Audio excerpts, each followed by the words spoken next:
It's February 1st, 2024, and we're on the Brett and Larry Podcast inaugural show. This is Brett Davis. Nice to see you again. I'm Larry Delrose. And we've been together on the radio for years. Brett's been on for 10 or 20 years, and we've been on together for just a year or two. And we decided to do podcasts. And only because you can see the people, you can see movie clips, you can see paintings, you can see everything. So we're going to be doing this every week around 5 or 5:30. We'll let you know. We might move to 5:30 in the future, but right now we'll be on every Thursday. We'll be live, and then we'll be taped on all the streaming. So we just got done doing a big movie, right, Brett, called The Big Dump. It's about the Tijuana sewage that's been going on for 88 years in the Coronado Imperial Beach area, dropping sewage Tijuana into our Pacific Ocean. So we said that when we got done in that movie, we said that we will be doing a podcast and we'll bring you up to date every week. It's not going to be our podcast, is not going to be entirely about the sewage, but every week we'll have something up to date to help everybody in Coronado, Imperial Beach, and the whole United States that want to keep up on this issue. So today we got a guy who has a club at the Coronado High School called Stop the Sewage, Danny Vinegard and Danny Vinograd. He made the front page of the Coronado News. And so we decided that we were going to make him our first guest on our first segment of bringing people up to date on the Tijuana sewage. How you doing, Dan? Great. I'm Okay. glad to be here to Great. share about it. Yeah, well, this article was really super. I mean, you went Thank there, you. then you went to another page. So it says there's 64 clubs in the Coronado High School, and you Yes. got one. How many in the Tijuana sewage thing now?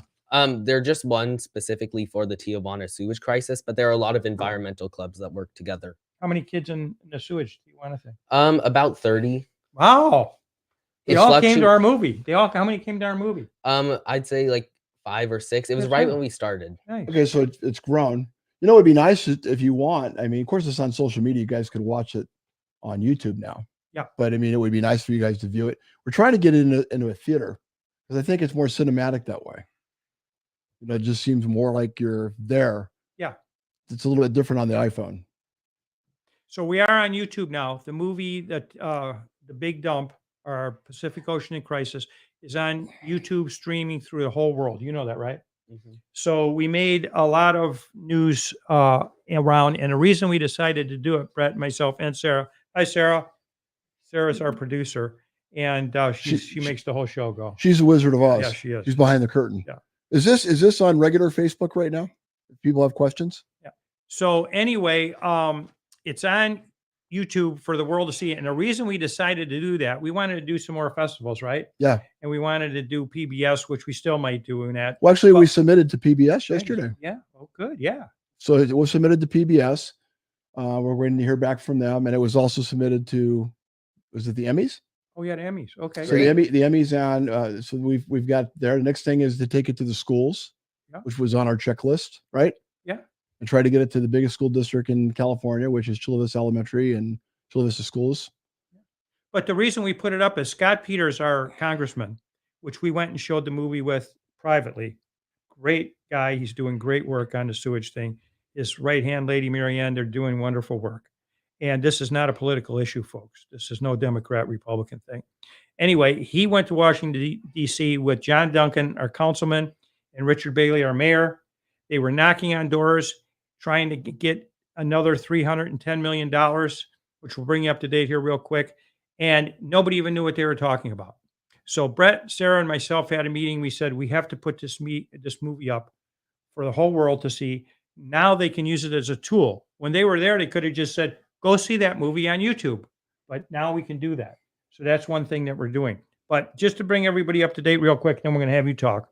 This is exciting Yeah. because it makes me feel great, happy to see somebody so youthful that cares about Oh the my ocean. God, Yeah. yeah. Everyone in the club really wants to just see the problem go away. We Yeah. all want to get back in the ocean, you know?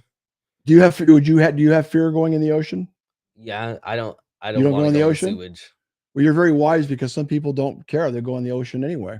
Yeah. It's not There's a worth scene it in to our me. movie. Remember where the little girl says, just a little sewage. Right. Yeah, I remember that. There's a lot more than just sewage in the water. Yeah, what? Tell us what is in there. Bacteria, like you could get E. coli. One guy got flesh-eating bacteria. I mean, you could die by just going in the water. It's scary. Yeah, it is good. Who's sponsoring your club? The teacher sponsor is Abby Hartry. And any organizations in Coronado involved? I work with Laura Wilkinson-Sinton and Morelli Ramirez. Yeah, Laura's in the movie. She's great. And So what's the name of Laura's group? They're on the Coronado Democratic Club. Yeah. Okay. You know, the one that did the protests and everything? Yeah. Laura, yeah. I thought she had another organization besides that, though. StopTheSewage.org. There you go. Yeah, you're right. So this was in the Coronado News, in just what you're talking about. Republican Peters, that's our congressman, says the Navy SEALs are forced to train in polluted waters with human feces. Did you see that? I've heard about it a lot. First guy to ever come out with the Navy, because the Navy hasn't been saying anything, which we really need them. So this is a big. What issue is that? This is January 19th. Okay. Oh, look at this. 14.5 billion gallons last week in the storm, huh? Wow. Did you realize in one day, was that over just a weekend? 2 days? 2 days. Were you aware that it was that much? No. Were you? Yes, that's like how much happened in like a whole year, like a year ago. It happened in 2 days? Yeah, it's a ton. It was crazy. Like that's not even like imaginable how much that sewage that is. So what are your thoughts that now, because you don't go in the ocean, what are your thoughts now that it's also in the air? Now that's in the air, there's not much we could do but stop the problem. We just have to like hope that we don't get sick. I mean, there's not much you can do. It's kind of scary, right? It is scary. So if you were in control of this whole thing, and you had the money, what would you do? I mean, I just get the production or the construction of new sewage plants down in Mexico and on our side of the border to be fixed ASAP. And how much that cost? Yeah. Another, what, 300 million? Wasn't it like around 900 million for the whole project? For the whole project. Okay, so break it down, Larry. So here's the breakdown. You probably know it, but I'll break it down. So we have 300 million, and that's going to do on our side 25 million gallons a day. All right. Then Mexico started theirs. Going to be done in September. That'll do 18 million. Promised to be done in September. Right. See, that's you're like me. I'm skeptical. Right. Yeah. Is it actually going to be done in September? I don't know. Well, if it is, so that's 18. And we got to 25, and then Duncan and Congressman Peters and Bailey are down trying to get another 310 million. So that'll bring us up to 610 million, which will be about 68 million gallons a day we could do if everything goes good. But that's going to be like years and years, right? Yeah, it will be some time. And even like the new plant, which is going to hold like what, 18 million? Yeah, the Mexico. That's 14.5 billion came over in one day. It won't be nearly enough. So here's another thought that comes to mind. We've talked about this. It seems like they're on course. I would give them till September of this year. You said Mexico would have their part of the deal. Yeah. Okay. I would wait till September to really review if they really keep their word on it. And I think they need to be held accountable for September, unless something tragic happens, like a major earthquake or something that's crazy out of their hands. And if that doesn't happen, then I'd say, okay, you got, maybe I'd give them one more chance to get it done by a certain time. But, in the movie, we do talk about Dan Plant from KUSI talks about Otis from Israel. But of course, Israel's got a lot of challenges right now, so they may not be really proactive in doing anything. So, it's being done. I guess the goal eventually, what I'm hearing is they want to take a pipe from Coronado and they want to take it all the way to La Jolla. And that's where the sewage is going to go. Did you hear that? I did not hear Bailey, Richard Bailey had mentioned that. Okay. So that's interesting. And I don't know how long that pipe would take to build all the way to La Jolla. So you're saying the sewage would be diverted? Uh-huh. So give us some wisdom from a younger person's standpoint of things that we might not know, or the way you feel about this, because we kind of talk in the same lingo. You tell us some from your point of view. Well, I think it was really displayed in like your movie how like most of the youth don't know about how like much or how bad the problem is. A lot of the kids at school that I know just don't even realize like how much of a problem it is that there's so much sewage in the water, like all the bacteria and the risks of getting sick. Like I know a lot of the kids on the surf team here will still go in the water no matter what. I And would, how about the tourists? They don't know anything either. well, I Right. think, but here's the thing. Anybody that's a resident here knows. And if they go in, then is that might being naive? And then if you're a tourist and you don't know, then you're being deceived. Yeah, right. That's good. So, I mean, there's a variety of, and you know this, there's a lot of moving components with this whole thing. I hope that the election, we get that election over with quick, because I think everybody's minds are on the election. Yeah, true. And then once the dust clears, whoever the president is, Mhm. that we can finally get the money that's needed. Either and I don't think they should leave out, and this is just my thoughts. They shouldn't leave out a private group that might be able to come in and put money into this project. We're going to let you go because we know you got something at the school tonight, but give us a closing thought or idea first. I'm just really glad to be here. I would like to spread the message about stopping the sewage. It's really great that everyone in the community is working together. The Democratic Club, Richard Bailey, Paloma Aguirre. It's just really great to see everyone come together, and I hope that we could get this stopped as soon as possible. Well, you also left another group out, which is a Republican group. Also at our film, Republican Party and the Democratic Party, we're at the Coronado Film Festival passing out pamphlets, and it showed unity together. And they're still talking about Let's work together. That's at the end. That's a song. at the Everyone end of the needs to movie. work. Everyone needs to work together to get this problem solved. So we You're have a hope. very articulate kid. Thank Thank you. you very much for coming in. I think he's going to be successful, right? He already is. Yeah, you are. Just keep us up to Great. date. Would you come visit us occasionally? Let us know Yes. what's going on. Yeah, let us. I'll text you too. And Okay, send good. us information about anything's going on with the club. How if anybody wants to know, if you have beach cleanups or anything, please let us know. I think, actually, I don't know for sure, but the protest might be in the soon future. But I'll let you Okay, know yeah, keep about us it soon. posted. Well, Okay, we'll protest with you. yeah, okay. Nice to see you. Great, Dan. Good seeing you again. Thank Take you care, for Dan. having me. Nice guy. Really. Let us know. We'll protest with you. Take care. Have a nice day. What a great Okay, yeah. interview. Yeah.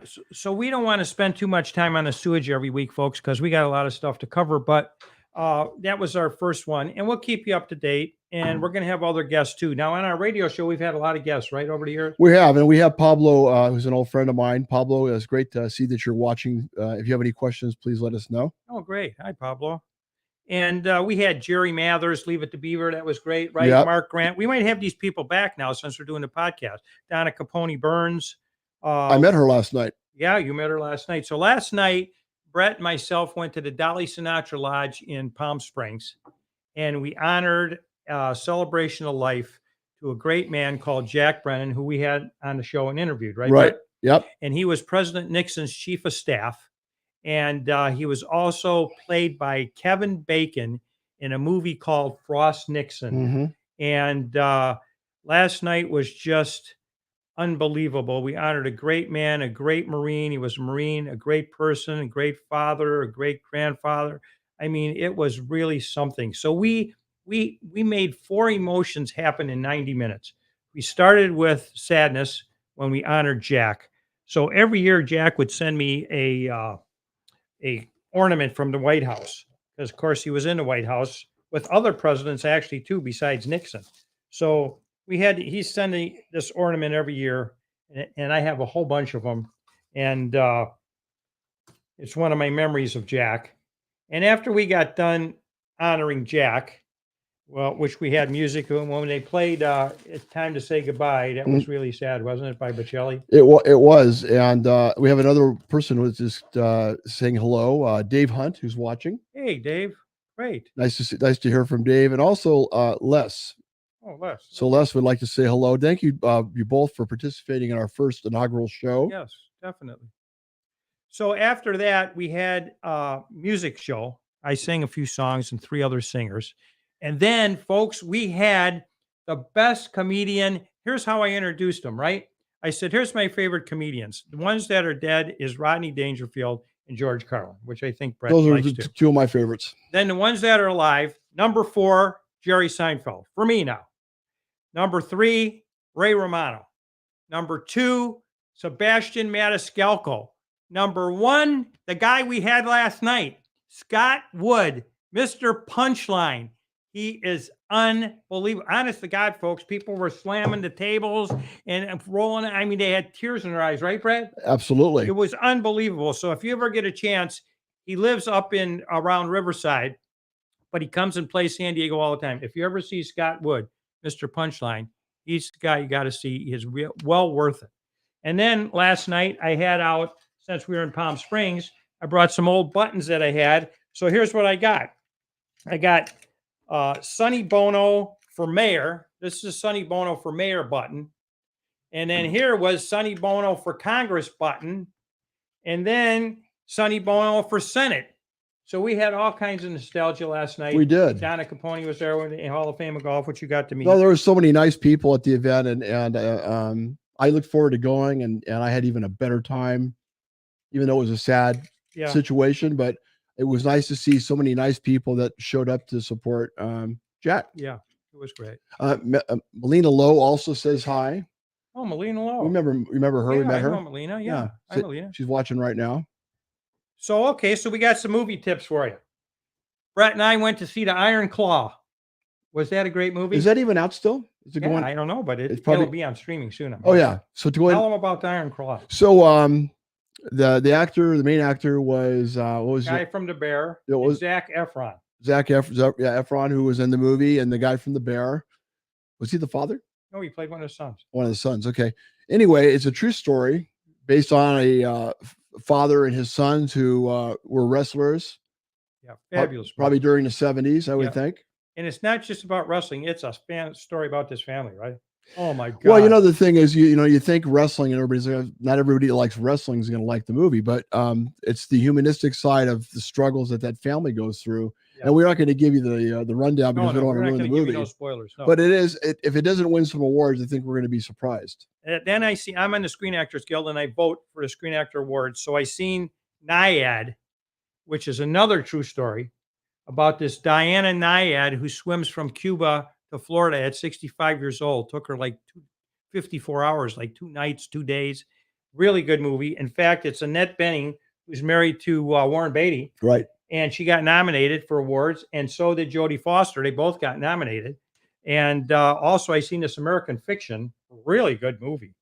And then the other one is The Holdovers with Paul Giamatti. Really good. That one I heard is excellent. I heard he could win Best Actor. Oh, really good. So you have seen all these movies, and I have not seen one. So, you've seen Iron Claw. Well, yeah, but not the other ones that you mentioned. I mean, I'm behind the 8 ball on this. I got to get caught up. So, okay, got the paper here today. What do we got? Spring training's coming. Headed to Peoria, Arizona. Headed to Peoria, February 11th. Well, I got to be honest with you. Not everybody likes the Padres. Well, we do. Well, I'm a Padre fan, but I also like the Yankees. I like, I did like the Angels, but I think they made a huge mistake letting go of what's his name to the Dodgers. Oh yeah. I know. I would have gave him part of the team. Going to be fun watching the Dodgers, though, right? Well, I'm not a Dodger fan. I never have been. So everybody who has season tickets everywhere in the National League parks in the United States, all the tickets went up because when the Dodgers come, they all want to see him. Ohtani. Oh, I bet. Yeah. So I wonder how. Well, I'm sure they're probably their season tickets. I mean, they're probably already. So what's your take? Because the Padres have, of course, their owner Peter Sagler passed away. Yeah, good guy. Very sad. And so for the San Diego fans, we were really, really upset about that. And we felt bad because we know he really cared about the team. So I wonder how the fans are feeling now that he's gone. Are they wondering if the team's going to be sold? Well, tell our listeners who the rumor is that's buying the Padres. Well, we don't know if that's true. Well, so we've heard a rumor that Jeff Bezos is interested from Amazon, who's been looking for a professional team to buy, that he may be in the running to buy the Padres, but don't quote us on that. That's just a little kind of gossip that we're hearing. Okay, so now since we got a podcast, we got to sell a few things, right? So I found this book of yours. Brett Trains the Kids. Now that's an old book because look at I had hair. Yeah, right. That's right. You had hair. So you went back in training. Tell the listeners that what you're doing these days, because maybe somebody needs you. A lot of people need you. Well, my life in the past was basically fitness that I learned from Jack LaLanne. It was probably the best person I could have learned from. He was my first mentor before you. You're the second mentor in business. But Jack's wife was the business person in that whole thing. She made Jack who he was. So I love seeing people become better. I love seeing people healthier and having their best life. And I have to say, what I do is not just training, because it is life coaching. And once in a while, you have to know when to be. You got to kick a little butt, but then you also have to know when to be sensitive and listen to people. I had two of those things happen today, actually. Training today, yeah. I haven't met with these people, but when you work with me, you got to send pictures of your food, which is very hard for a lot of people to do. And two of them are having a really rough time in their lives. And they're like, well, I'm not hungry. I'm having a really rough time. I'm a little depressed.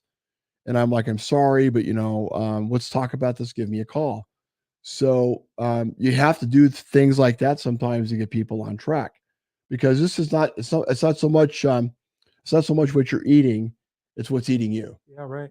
And so you have to get into that whole brain aspect of it. And you got to know how to work with each individual differently, because one size doesn't fit all. Well, last night we had a lot of time together, me and Brett, and it was great. A man-to-man thing on the We got to do more of that. Yeah, we did do. Anyway, you really impressed me, because I would say stuff like, "Oh, my knee hurts," or "My sugar's getting a little high," and he would just go, "Okay, well, you go get this vitamin, go get this thing, go get that." He's a nutritionist too. That's what's so good about it, the whole thing, right? Yeah, and I'll be honest with you, a lot of the things that are at our disposal are not that expensive, and I'm a big believer in the Mediterranean way of eating. I think the Mediterranean way is probably the cure-all for a lot of the illnesses we're having in the United States.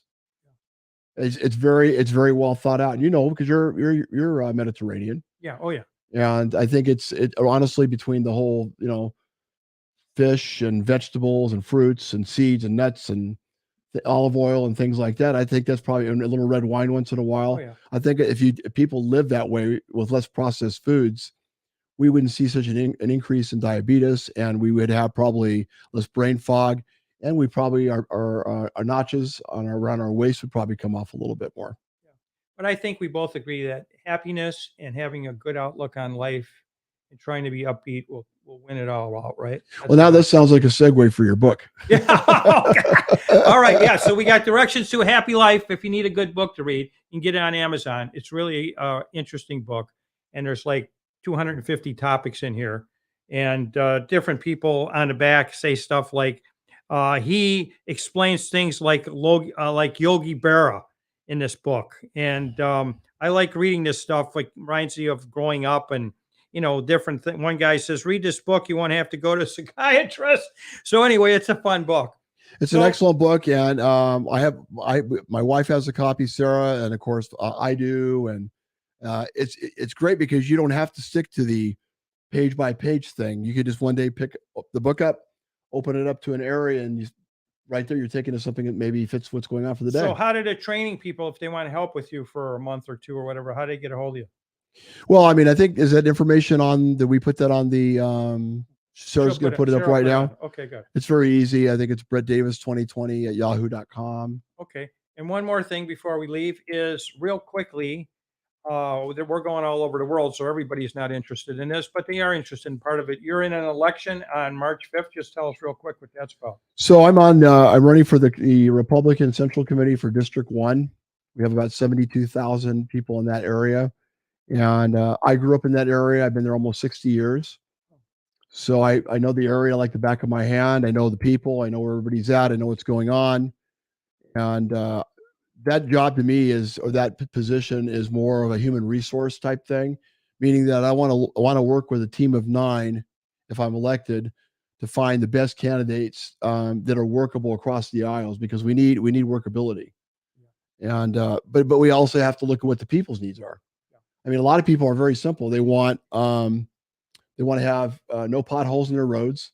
That's a big thing. No trash on the streets. Yeah, that's everywhere. Sure. Yeah, and I think another thing would probably be working on eliminating or finding a way to get the homeless situation, which is not an easy task. And that's everywhere. Okay, folks. So that might end it for our inaugural show. We're going to have this every week. It'll be fast, a lot of different things.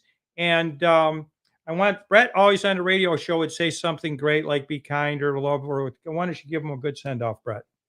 No matter what's going on in the day, it doesn't take very much work to just smile at somebody. Smile when you see somebody. It takes actually more muscles in your face to frown. Yeah, right. Everybody, take care, and I'm glad we're doing this show again. And we're looking forward to doing more positive things that we can bring in good stories. But we're going to be honest about what we come across too. We'll see you next week, either 5 or 5:30, and we'll put it up. And when you go to the watch us, it'll say what time. Every week, we will tune in and we'll have a fast little thing like this. Hope you had fun. Yeah, reach out to us. Yeah, reach out to us, definitely. Okay, everybody, take care. God bless.